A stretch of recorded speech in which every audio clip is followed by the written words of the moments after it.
بلال صاحب بات یہ ہے، یہ تاریخ ویسے تو لکھی جائے گی، میرا ایمان کی حد تک یقین ہے بینگ اے ہسٹورین، کیونکہ دیکھیں میں نے مہاتما گاندھی پہ کتاب لکھی، یا ویسے آپ کو امپریس کرنے کے لیے بتا رہا ہوں کیونکہ وہ ایزی لے لیتے ہیں مجھے. انٹرنیشنلی اکنالج بک ہے، دنیا کی ہر لائبریری میں پڑھی ہوئی ہے. انگلستان میں پڑھتے ہوئے مہاتما گاندھی میں نے کتاب لکھی. تو بینگ اے ہسٹورین میں بتا رہا ہوں کہ ایک تو ہسٹری لکھی جائے گی کہ عمران خان نے کیا بلڈرز کیے کہ آپ اور پیپلز پارٹی جو ایک دوسرے کے خون کے دیوانے تھے وہ اب اکٹھے دیوانے بن کر حکومت میں آ گئے، ایک پریزیڈنٹ ہاؤس میں آ گئے، ایک پرائم منسٹر ہاؤس میں آ گئے. ٹھیک ہے، ایک تاریخ لیکن شاید کیا یہ بھی لکھی جائے گی، میرا سوال ہے جو ویسا فرما رہے ہیں کہ ایک اتنی بدترین حکومت ہے، فاشسٹ، اتنی بدترین حکومت جو صرف عمران خان کی دشمنی میں اس سے خوف زدہ ہو کر وہ زرداری صاحب کو بھی گلے لگایا ہوا ہے، اس طرح زرداری صاحب نے آپ کو گلے لگایا ہوا ہے، ایک دوسرے کے آرچ اینیمیز نے.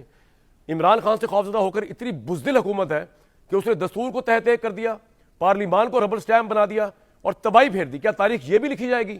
ایک تو عمران کی تاریخ لکھی جائے گی، ایک آپ کی یہ لکھی جائے گی کہ یہ آپ کا دور تھا and you have lost everything in this, you lost credibility and integrity of yourself. بلال صاحب جی بسم اللہ الرحمن الرحیم. کامران اب ویس صاحب نے نہیں کہا کہ بڑا غضب کا بولا ہوں میں، لیکن چلے بہرحال. جی بلال صاحب. جی کامران بھائی، میں آن اے لائٹر نوٹ میں آپ کے سوال کا جواب دینے سے پہلے اتنا ضرور کہنا چاہوں گا کہ اور کچھ ہو نہ ہو، آپ کے شو پہ الحمدللہ انٹرٹینمنٹ کی کمی نہیں ہوتی. جی ماشاءاللہ. تو دیکھیے کامران بھائی، جہاں تک آپ کے سوال کا تعلق ہے، صاحب کو کہا ہے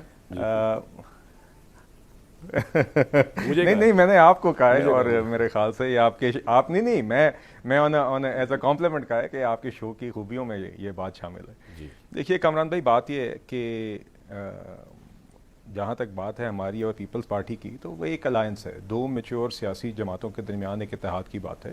ہم ہمارے اپنے منشور ہیں، ہماری اپنی آئیڈیالوجی ہے، ہم اپنے علیحدہ الیکشن لڑتے ہیں.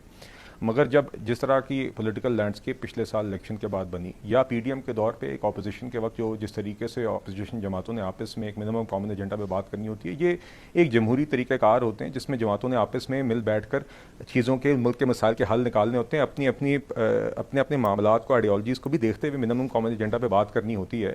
تو یہ تو اس عمل کا ایک حصہ ہے. مگر ہم نے اس ٹائم پہ بالکل پی ٹی آئی کے فاشزم کے خلاف جو ایک جنگ لڑی تھی، اس میں ہم نے پھر اکٹھے ہوئے اور ہم نے عمران خان کی مسلط شدہ حکومت کو جمہوری طریقہ کار سے بالکل الٹایا. اور پچھلے سال جب الیکشنز ہوئے اور اس کے بعد آپ کے سامنے ایک سیٹس کی ڈسٹریبیوشن آئی، اور جب آپ کو نظر آیا، ہر جماعت کی خواہش ہوتی ہے کہ اس کے پاس ایک اپنی سمپل میجورٹی ہو جس سے وہ حکومت بنا سکتی ہو. نہیں، اس کے بعد آپ نے پاور میں آ کے کہہ رہے ہیں کہ آپ نے تحقیق کیا، ان کو بے وقت کیا، عدالتی نظام کو انٹرفیئر کیا. یہ بھی تو تاریخ لکھی جائے گی کہ نہیں لکھی جائے گی؟ سوال یہ تھا عمران کے چکروں میں. جی ایسی تاریخ نہیں لکھی جائے گی. میں آپ کے ایک کر کے، کیونکہ آپ نے پیپلز پارٹی کا تو دیکھیے، پیپلز پارٹی کے ساتھ تو حکومت بنانے کا موقع ایکسپلور کرنا کا چانس تو پی ٹی آئی کے پاس بھی تھا پچھلے سال.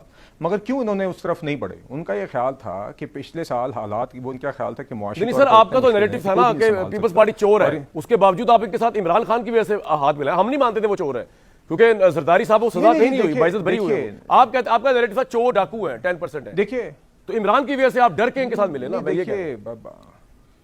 نہیں جی، ہم عمران کی وجہ سے نہیں، ہم نے ملک کو ایک مسلط شدہ حکومت سے نجات دلائی، اور اس کے بعد جب پچھلے سال کے الیکشن کے نتائج آئے تو بجائے اس کے کہ ملک ایک کرائسس میں ہو، ملک کے معاشی ضروریات کو، سیکیورٹی ضروریات کو دیکھتے ہوئے ایک حکومت بنانے کا ایک طریقہ کار آپس میں ایگری کیا جس سے ملک آگے چل سکے، اور وہ ملک آگے چلا ہے. اور اس الائنس کے نتیجے میں آپ کے نزدیک یہ جو ملک آگے چل رہا ہے، اس کے اندر عمران خان کی کوئی گنجائش نہیں ہے؟ جس طرح ایک زمانے میں نواز شریف صاحب بند ہو گئے تھے، دیکھیے بات یہ، اور واپس آئے پھر وہ قومی دھارے میں. دیکھیے اس میں ہمیں دو چیزوں میں تفریق کرنی ہوگی کامران بھائی. دیکھیے پہلی بات تو یہ ہے کہ ایک تو ہے عمران خان کی شخصیت اور عمران خان کے جرائم. اب اگر آپ یہ سمجھتے ہیں کہ سیاسی لبادہ اوڑھ کے ان کے ناؤ میں کہ جرائم بھی وائٹ واش ہونے چاہیے، ان کے فوج کے اوپر، فوجی املاک کے اوپر، ریاست کے اوپر حملہ، ان کو کلین چٹ ملنی چاہیے، یہ تو ممکن نہیں ہے. اگر آپ کا یہ خیال ہے اس وجہ سے کہ جب وہ مسلط شدہ وزیر اعظم تھے، نواز شریف صاحب پہ بھی الزام تھا نا 13 ہائی جیکنگ کیس کا، پھر ان کو مل گیا ریلیف نا سر. کامران صاحب، آرمی چیف کا 13 ہائی جیک کا الزام تھا، وہ بھی غلط تھا. نہیں ریلیف نہیں ملا، انصاف ملا. یہ بھی گوبند صاحب کامران صاحب اس سے سادہ ایکویولنس نہیں ہوتی نا. ٹھیک ہے. نہیں چلے آپ یا مجھے احمد اویس صاحب آج اس شو پہ ایک لاجک بتا دیں کہ عوام کے یو کے سے آئے ہوئے 50 ارب روپے، 190 ملین پاؤنڈ آپ کابینہ کا اختیار استعمال کر کے اپنی دوست کی جیب میں کس طرح ڈال سکتے ہیں؟ مجھے اس کا جواب بتا. یہ جواب دیں گے اپنے ٹائم پہ، آپ کا پوائنٹ آ گیا. کوئی بندہ ویسے ہی بتا دیجیے. دیکھیے نا، تو اس لیے میں بھی ٹائم پہ پہلے پلوشا کے پاس جاؤں گا. اب جو جی اچھا نہیں اب دوسرا کامران بھائی، جو دوسری بات ہے، دیکھیے اگر آپ بات کریں پی ٹی آئی کی، تو وہ عمران خان صاحب کی اگر وہ ایک جماعت ہے، اس کا ایک وجود ہے اپوزیشن کے بطور نیشنل اسمبلی میں، سینٹ میں، وہاں پہ یہ اپنا کردار ادا کریں کنسٹرکٹیو، جو یہ نہیں کرتے.